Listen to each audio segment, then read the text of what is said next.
وفقلت سنة بفنا كان قال نقول شنا قال نها قلت الرابر نها قلت دوغنغر نراها قلت حمان نراها قب توقن نها قد تكان نها قدت قدان نخيستها بول بيخان نخيستها قدت والله نخيستها دبم اي روفي الرئيسي من قدون تقلين ورجتك والا ربنا أقول حيون نخينا ورا حيون ما ساني تسينا بجتنا جدير ربنا أقول ورجلوا في جرين أمتك إنا جدير ربنا أقول ورا الكن يقول يا هجتة أمتك نخراسي تيتي هيرسي جروفي سنة قدا بطاقنا لفقبسي ربنا أقول أمتك إنا تقوم أقول بهذه التسبية تيجي نجانو هاود بيا مغري ساربينو هاود أدوي تيجي ربينو رهاكب ورّتكم ما خينا في جروف جرين أمة خينا خنا بوريس أفتتا فتهم داو مبليسان هاكب ميليسان هاكب لالكيسان هاكب أمليسان هاكب سبويسان هاكب نتنا من بربادة يتيجي ربي أبايسن هاود والرجل في جرين ساجد جرين أبين ساجد أبات وربي سنهاود ربي سنهاود أكا ورجيت ففجأة أكا ميراتيس ميرا دجيسان سنسي هاكل سنهاكل كم فتدوس هاتفاو كم دلدلوس دلدلسات هاتفاو ورهواسا في تباس ربي نهاود جارما يهيوتا خينا خنا جارما سينا خيسا توان قد دلق ربي نهاود قدام فاقبنا هرامنا نبينا جرانا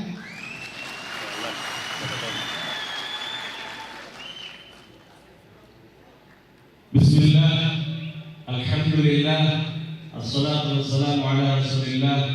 وعلى آله وأصحابه ومن والاه أما بعد أبلي كينيا أبوت كينيا هيوت كينيا كيرو كينيا سبع سبعون مكيس جروب أمدي كيسن بقايا نحن لك أجاب الججار ويلكم أفان للفاتحة تناسل لي من الدرجة ما إلنا برفوا وانتظروا حجلوا أمانا رميت أكم بلتن أمام روتي نبضنا خيرنا أمام سواليتي السلام عليكم ورحمة الله وبركاته أفضل السلام عليكم Umpulihiknya Oromoo arba sababalla sababunda afaan akka tokkoon wanni sassalaameef sabaasamnamni hunda biyya keessa jiraatan jechuu agarsiisuudhaaf akkasitti biyya sabaasamnamni hunda keessa jiraatan biyya Oromiyaa jechuudha akkasumatti ammallee biyya dagaagee dhumaa Bapak nanti dalam menjelaskan saya umur berapa itu, dua begitu dia terkait dengan segala bapak untuk tamanda, Allah Rabbi alhamdulillah berkali ya. Rabbi nak kalau tushir boleh, apa berkorban, haror berkorban, tumame, kedame, cingkame, apa jalan guru tukeyme,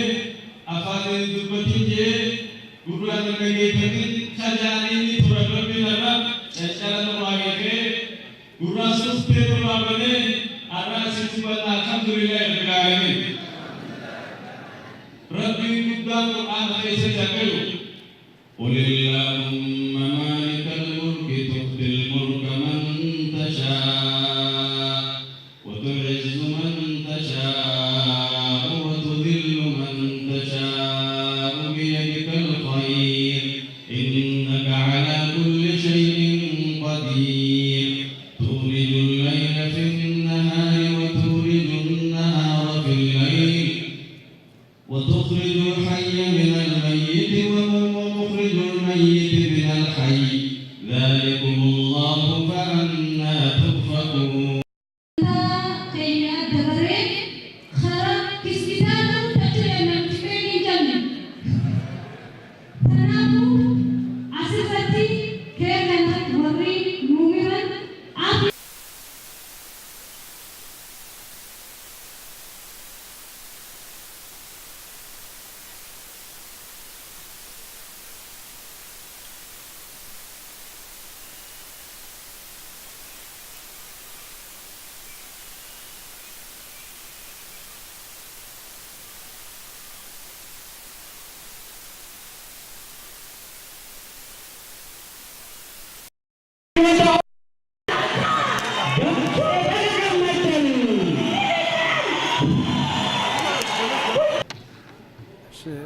السلام عليكم. جرتو بقى الرجيني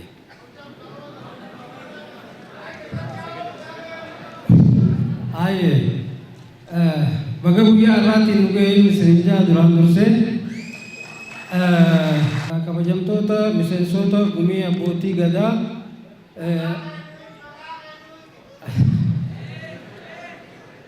مكان في ياسين كثير رانجاني kabajamtoota geggeessitoota olaanoo naannoo Hundanee fi godina Harargee ba'aa kabajamtoota keessummoota yuunivarsiitii Haromaatii fi kolleejilee adda addaa bakka buutanii argamtan kabajamtoota hirmaattoota kabajamtoota qeerroo fi qarreen kabajamtoota hayyootii hirmaattootaa fi waltajjii kanarratti kabajaa waamicha keenya afeertanii afeerraa keenya fudhatanii namoonni nu argamtan hundinuu waltajjii kora hundeessa caayaa hayyoota Oromoo kana irratti waamicha keenya kabajanii argamuu keessanii baga nagaan nu dhuftanii isin jechuu barbaada. Itti aansuudhaan koreen qindeessituu kun yeroo hundeeffamtu marii sadarkaa adda addaatti taasifneen barbaachisummaa hayyoonni ijaaramuun barbaachisummaa isaa eegaanii fi sadarkaa adda addaatti irra mari'atame booda qaamota adda addaatti wajjin wal arguudhaan marii adda addaa taasifnee abbootii gadaatii wajjin marii taasifnee hayyoota adda addaatti wajjin marii eegamuun booda koreen hundeessituu miseensota namoota waliin dhufne keessaa miseensa 9 qabdu filamnee dambii ittiin bulmaataatii fi barruulee hundeeffamaatii fi sochii adda addaa ilaa gartee waltajjii guyyaa har'aa kanaatti waan barbaachisuuf sochii addaa taasisaa turree jirra. Sochiilee kana keessatti qaamota adda addaa hayyoota yuunivarsiitii Haramaadhaa abbootii gadaa abbootii qabeenya qaamonni adda addaa kan deeggarsa nu taasisan hundinuu asumaan haalaan kabajaa guddoo isaanii dhiyeessuu barbaada.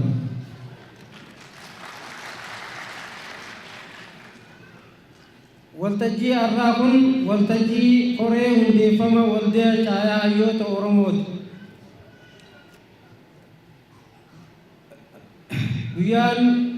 Guyyaa hayyuduroonni gartee koreen yeroo hojii isaanii kan hanga ammaa hojjetan raawwatanii gartee har'a koree filamtee miseensota caayaatiin filatamteef hojii itti qeebalchiiftu waan ta'eef guyyaa kanarra ga'uu keenyaaf gammachuu guddoon nurra ga'ama. Maqaa kiyyaa fi maqaa koree hundeessituutiin galata guddaan dhiyeessuu barbaada.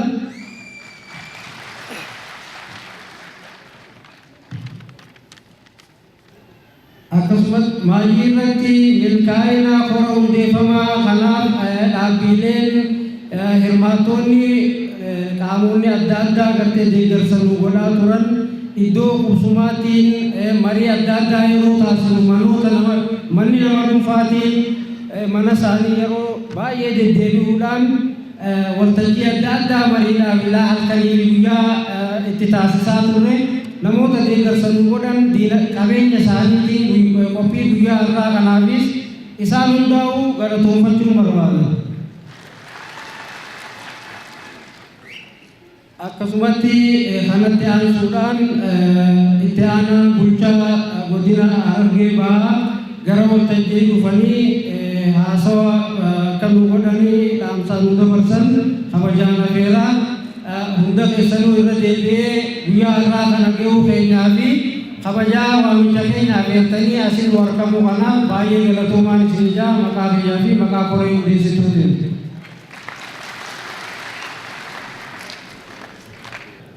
Bagana gyaan walgarreenna kabajamoo abbootii gadaa hirmaattoota guutuu abbootii gadaa kabajamtoota miseensota abbootii gadaa geggeessitoota olaanoo godina Harargee Bahaatii fi naannoo Hararii kabajamtoota jiraattoota uummata Oromoo kan naannoo Hararii